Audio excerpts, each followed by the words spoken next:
see if it's live. Yay! So hello, everyone. Happy Sunday night. My name is Alana, aka Afro Butterfly, and welcome back to Digital Green Book. Ching! As you know, this is an educational tech startup, but I have a specific focus in my heart to bring out the talent in Black and Brown communities and really highlight that we are not a monolith and there's a ton of amazing things that we do. I am so honored today to have Casmir Patterson on. Number one, extensive resume, blockchain credentials out the yang yang, and is probably one of the most technically skilled people in blockchain development that we have in our ecosystem today. So thank you so much, Casmir, for being here today. Thanks for having me. It's a pleasure to be here. Thank you. I took one look at your LinkedIn page and I'm like, I have to interview you. So, how did you even get into blockchain development? Your background is like crazy. What made you do what you're doing now? Sure. I got into blockchain back in 2011. I was an undergraduate student studying computer science, technology, and information systems at DePaul University. And at night, I would moonlight into cyberpunk forums and so forth. And I ran across the Bitcoin white paper. I wrote an article about it in the magazine I was financial editor for, and I started mining on my two MacBook Pros. This is early days when you could still mine on your GPUs and so forth. I was just really interested in the intersections of finance and computer science and now NFTs. But back then, it was just the idea of being able to have access to this public distributed ledger with internet money that was tradable, and it was just this novel idea that I felt it was the next revolution. Hmm. I think that's so insightful because that's how it was really talked about informally when people would chat with each other about it as we were all trying to make sense of what blockchain is. Truth be told, we've been using blockchain technology for quite some time, but just in different applications. But now as Web3 is imminent, is here, it's at the burgeoning edge of here, you know so many languages to help create that ecosystem. Like, could you touch on a bit about what exactly you do as a blockchain developer? Sure. Yeah, you're absolutely correct. The different technologies that Bitcoin and blockchain leverages have existed for quite some time. P2P sharing that's been around. A lot of the other baseline infrastructure had been created, but that was the first time they all came together in a cohesive ecosystem. And you know, being in early Bitcoin circles and meetups and conferences, I started to realize that, hey, I wanted to be part of this revolution and build applications. And so when Ethereum started to take flight around 2017 is kind of when I started to get into the community. I was living down in Santa Monica at the time. And so I went to this conference out in Santa Monica, and it was great. It was like so many cool people there. I actually had a friend of mine that had been part of the first consensus. This is before they had the courses or the classes or anything like that, but it was just a group of them who met in Dubai. And so I had just asked them to do a recommendation. So I was actually part of one of the first Consensus Academy programs back in 2018. Oh So wow. I basically was in that program for about a year. Uh, until 2019, I moved to San Francisco after I got my certification. And, learning Solidity is basically, I just self taught myself, just, learning about JavaScript, ES6, some Python, like different languages, different software building languages that make up the Solidity lang. But then, Solidity has evolved, and so have the different, tooling and frameworks. Since then, a lot has changed, a lot has evolved, and the dev community's gotten stronger. I see. It seems like more hackathons are popping up. A lot of different community events are being pushed right now to help educate people who may be tech curious or Web3 curious, to help invite them into the space. I know I saw a lot of that at Near Protocol, and there's a lot of different DAOs around that are really pushing to get people educated. So, what's something that you would say now, as far as the Web3 space, that you see really transforming, that makes you excited even more to be in this space with as much technical experience as you have? Wow, things are moving at such a rapid pace. It's like, a quarter or 3 months, and blockchain or Web3 is like, a whole year. So Mm, things move at like a supersonic speed. But my personal time, I'm very much interested in you know, the interoperability across chains. Um, mm. I'm also quite interested in zero knowledge proof software and technology. I think that's like another really key missing piece to a lot of infrastructure. And yeah, like those are my two interests personally, and then professionally. I've been dabbling in a lot of other ecosystems such as Cosmos and Hmm. Kusama and Scale, a few others, but a lot of the Hmm. layer twos that leverage in proof of stake. I've never even heard of some of these before.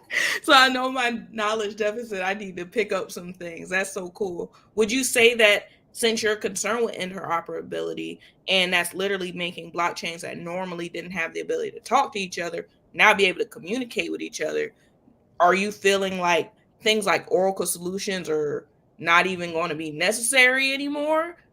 To have a specific portion of a crypto be able to pull in information from the outside world might not be as necessary if the two blockchains can speak directly. I think it would depend on the particular build or the use case. For some certain things, you might have to implement an Oracle. If it's a price feed, so that's just one particular way of building that out. But I think that right now we're still in the very early stages. I know Mhm. there's been a few different like cross chain bridges, and that's pretty much what got me into auditing over the past, I guess, about a year and a half or so. I've been Hmm. delving into smart contract auditing, and So you know how do you get into that? What are your responsibilities with that? so smart contract auditing is essentially, the cybersecurity of the blockchain or Hmm. Web3. So a lot of the same mistakes that happen in Web2, we're repeating those mistakes all over again in Hmm. Web3. So, you have a lot of attack surface area now with smart contracts in different languages. So each chain has, a different way that they deploy and set up their uh, dApps and their different applications on their chain. So in between those, you've got APIs, API calls, or big Hmm. surface area. And then if you use, a, a very, I guess, like complex smart contract architecture, there could be attack surface area as well. Wow. It didn't even occur to me. I don't know why it didn't, but definitely if we're making mistakes in Web 2, some glaringly obvious ones, because you constantly have people needing their credit scores monitored and things just from interacting with certain websites or using things. So there's big issues concerning security. It didn't even occur to me that that could scale into Web 3. We're That's seeing a lot of the similar things like phishing. Like I just had a client reached out to me recently. Their mom had been phished on MetaMask, so now I'm having to track down the culprit, and it seems like they had been doing this and are still currently doing this. So this is a widespread thing. We're trying to recruit as many auditors as we can, because it's definitely a lot of attack surface area in Web3. when you say you're recruiting auditors, what skill sets do they need if they want to reach out to you and say, "Hey, I would love to help you audit"? Sure. Familiarity with the protocols. If you have cryptography experience, that's always a good big plus. And just someone who's curious, who doesn't mind staring at code or reading through documentation. those types of skills are also part of the job as well. That's pretty cool. So, all right, y'all, if you're listening and that sounds interesting to you and you think you might be a good fit, just inbox on LinkedIn, reach out to Casmir and see, hey, do you think I have the skills to do this? The other thing I'm really curious about is what you're into now. Is there any particular project you're working on now? Yeah, actually, since the merge on Ethereum, we're relaunching Sneaker Cred, and we're creating this AR sneaker hunt game. It's a collaboration between myself and Urban Electronics, and so we demoed it actually at NFT NYC back in June in New York. So if you're actually in New York, you could play the game, and it's in its alpha stage. So right now we've just been behind the scenes working on things, doing some fundraising, and hopefully we'll be able to launch a beta version by Q1 of 2023. Let's go. What sort of like equipment or even foresight goes into those sorts of games? When I think about when Pokemon Go launched, it that was a massive undertaking, and the network was quite large. So since you have like an AR game where you can go out into the real world and hunt for your exclusive pieces, could you tell me a bit about what goes into all of that? Yeah, actually, quite a bit goes into it. I've been working on this project and its evolution since around like 2019, even earlier than that. But I'd say at least since my Binance fellowship back in 2019 is when I first demoed Sneaker Cred out to the public. And in 2020, early 2020, I was an incubator in San Francisco, and we had the number one slot on OpenSea. Uh, there was a bidding war going on over their sneakers, and we had a really strong presence at NFT NYC. And once the pandemic hit, I'm sure like a lot of things kind of got out of control, got out of handle. But I've just been knocking this out and working on the creative brief. I've had a lot of collaborations with folks. I've had a lot of behind the scenes. I've been working over the past 2 years. A lot of projects that even have come out have had my stamp on it, or a piece of my creative brief from that. So I'm behind the scenes on a lot of things, even though I'm not always pushing my projects forward. I'm consulting on different projects and so forth. You gotta rep yourself though. You gotta rep yourself. So I'm definitely putting Casmir's link down in the bio. So if you can go to 360nft.xyz, that'd be a That's great start if you wanna. Yeah, right? Yeah, that's correct. So I spent all of 2021 actually building out 360 NFT as a marketplace. We launched with music first. This year we pivoted towards sports, and going into 2023, we'll have our sneakers domain where you can catch the new latest AR sneaker drops. Let's go. What sort of equipment do they need to use to interact with the game in real life? Oh, just your phone. There we go, y'all. And it's on Apple and Android. Yeah, we'll be in the test flight store. So if you're interested, you can actually go to 360nft.xyz and just fill out the waitlist form. And when you give us your email address, once we send out the test flight links, you can get a test flight link to it. How cool is that? So I interview a lot of angel investors and VCs. Did you have a slide deck that you wanted to share? Yeah, actually, I do. Perfect. How do I share it? Yep. At the bottom, you should see share screen. Okay. Let's see, share screen.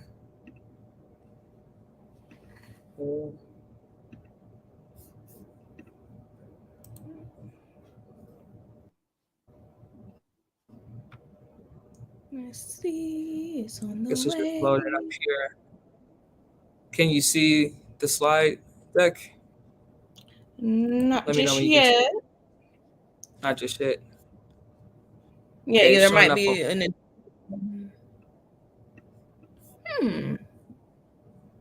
Let me Here, see. let's see. Oh, okay. It's asking me which one do I want to select. Okay, let me Yes. select it. Okay. You must have two monitors. Yeah.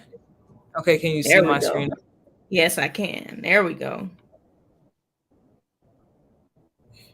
All right, I'm just getting my screen ready. Hmm.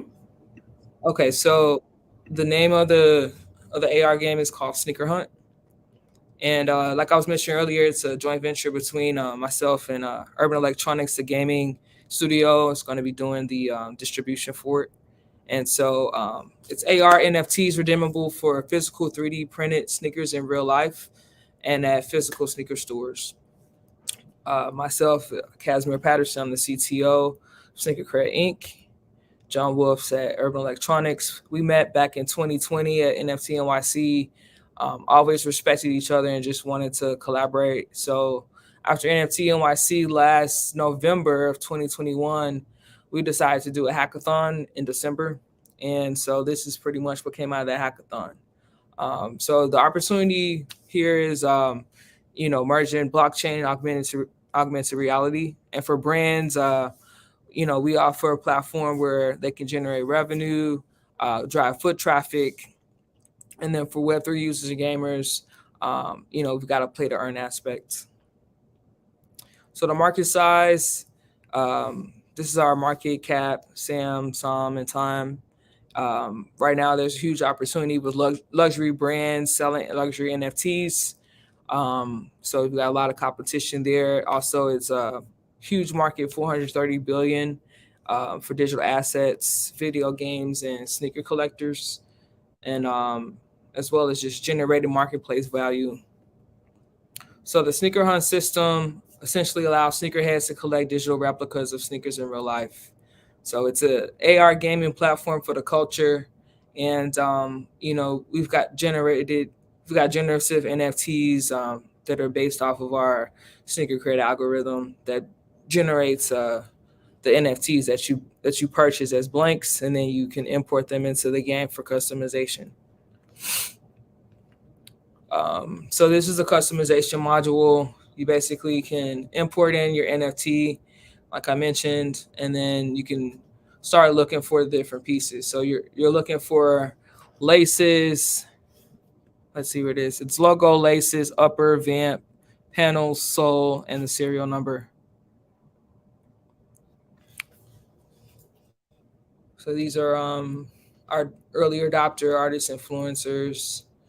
These are different sneaker customizations that our influencers gave input on designs.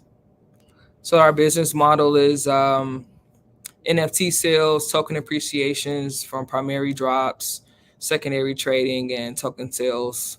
Our tokenomics is 75% community, 20% for the company, 5% to investors. And the personalized branding aspect for the sneakers I mentioned in the prior slide is for the customization opportunities for brands and influencers to bridge into Web3 through sneaker culture and gamification. And the digital retailing, so that's kind of our secret sauce, the direct sale of 3D printed NFT sneakers. We've partnered actually here with a community organization in Detroit that's STEM focused, and they actually have the 3D printers, and we're looking to form partnerships with 3D companies, 3D printer companies. So I've got a patent pending for system and method for digital fashion asset through the blockchain. You can check out the patent and trademark, so forth. So that's little bit of the business behind the scenes.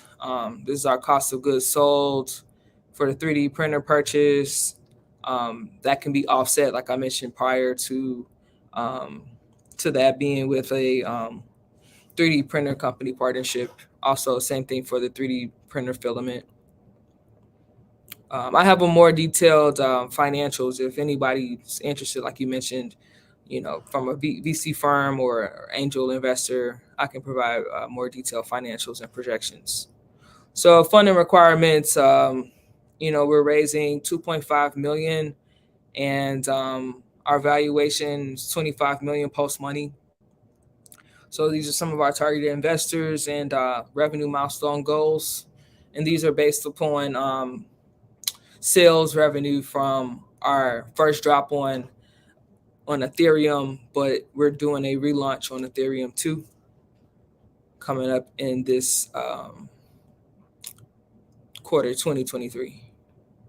So the traction and team behind SneakerCred, I'm pretty much the brainchild between 360 NFT and SneakerCred. So SneakerCred was my first venture, and these are the beta test metrics. We made 30 ETH in direct sales, 15 ETH in secondary trading. Like I mentioned before, it was a whole bidding war going on. And then obviously 2.5% royalty on commission sales. Um, and then 360 NFT, it's a marketplace that we built out. Right now we're in invite only mode, still taking in beta testers and um, getting the kinks out and everything like that. But if you can go and check it out, it's actually launched on Scale. So we're on Scale's V2 NFT hub. So that's similar to Polygon and some of the other layer twos. The transactions are very minimal. Transaction fees are very, almost nascent.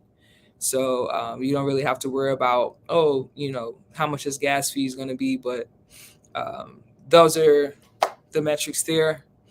Um, and then some more traction behind urban electronics games. They've done Tontachi, which is a super popular game uh, from Japan, and got backing from Niantic and Animoca brands. So, Sneaker Hunt. This is a little piece of the demo. We went around New York, and these are screenshots from the game. Um, we tried to prick landmarks that people would clamper to. So, I think I have a video demo here. Can play now. See if you can hear it. Nike's on my feet, keep my cycle complete.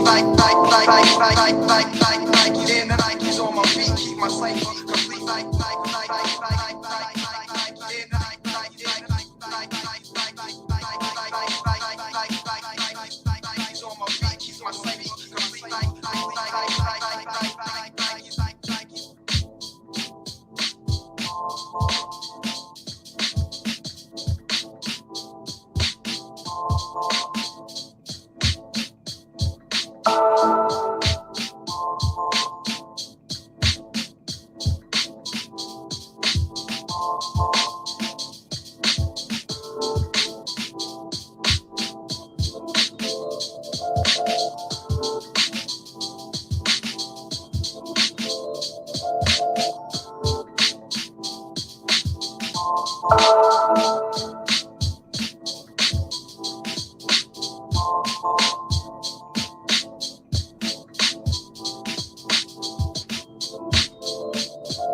Okay, so yeah, that was a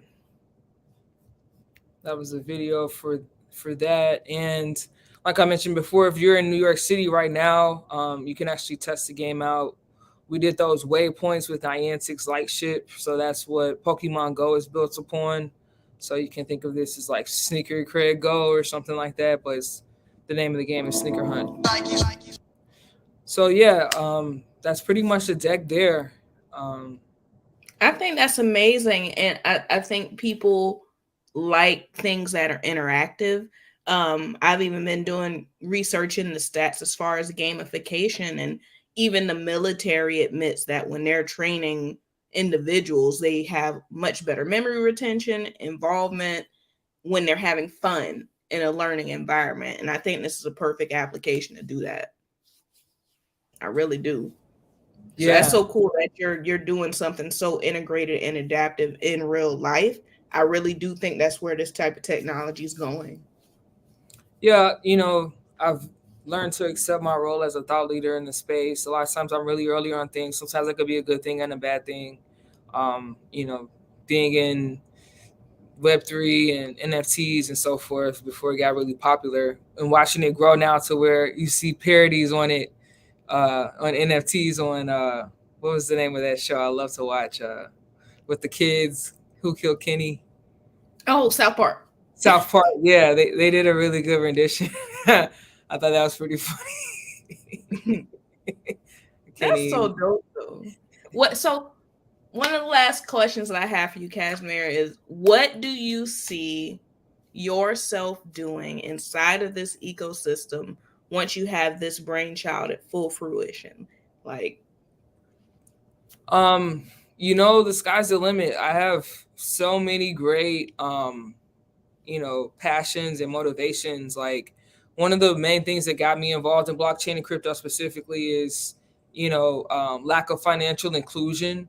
I feel like that's something I'm really passionate about. I actually just left Dartmouth this weekend from this diversity conference, and I met a lot of great people there. And one thing that is pretty cooks my noodles is that there aren't many black VCs that have a Web3 thesis. And so, somebody like myself who's quite accomplished, I've got a track record, I'm able to execute it myself. I'm a technical founder. Just being able to find lead investors is a problem for, black firms like mine and my friend John's. Like, we're pretty much the top of our field, top of our game, but we're having to compete for scraps or like these kind of shitty deals with the devil, and I'm not down to yeah, sell my soul, and I want to keep as much as my company as I can because I put a lot of heart, sweat, and blood, sweat, and tears in everything I do, and I'm you know pretty passionate about it. So I want to see this to the end. I want to make this dream a fruition, and make take the steps to make it a reality. So in the future, I probably see myself, if there aren't many black VCs that are willing to develop a Web3 thesis, then I'll probably have to just become a Web3 VC myself in the future.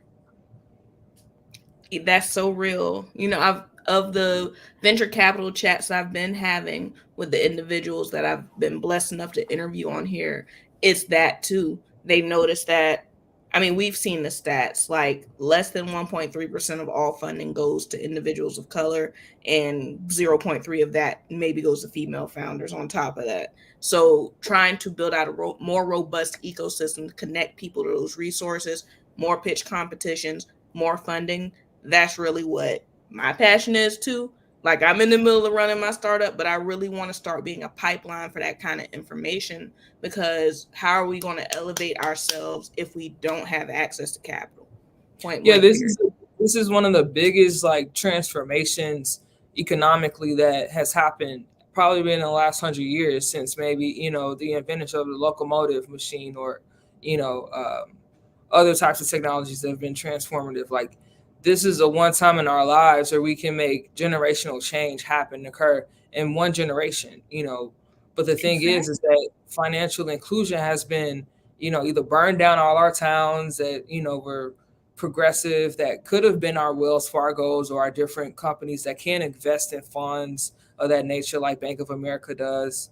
But with the redlining, from Web 2 or just traditional finance, it's similar things I'm starting to notice that are coming in the blockchain space, and that's starting to cook my noodle, because this is supposed to have been the one place that we can actually, come and build and have a fair shot. So, I think we have to cut our slice out and preserve that slice, and ensure that folks like the builders amongst us can keep building out our own GDP to be competitive with the other nations of folks out there. I agree. I agree 10 million%. So my personal pledge, every like third person I interview, I'm pledging for that to be a VC and or venture, like an angel investor, because that's a passion of mine. As I go to these events, that's the people I reach out to. The next VC that I'm interviewing on October the 4th at 7 p.m. is Tanaka Tava. Really amazing young man I met in Portugal, black gentleman, and we're going to have that conversation too, just about capital and funding.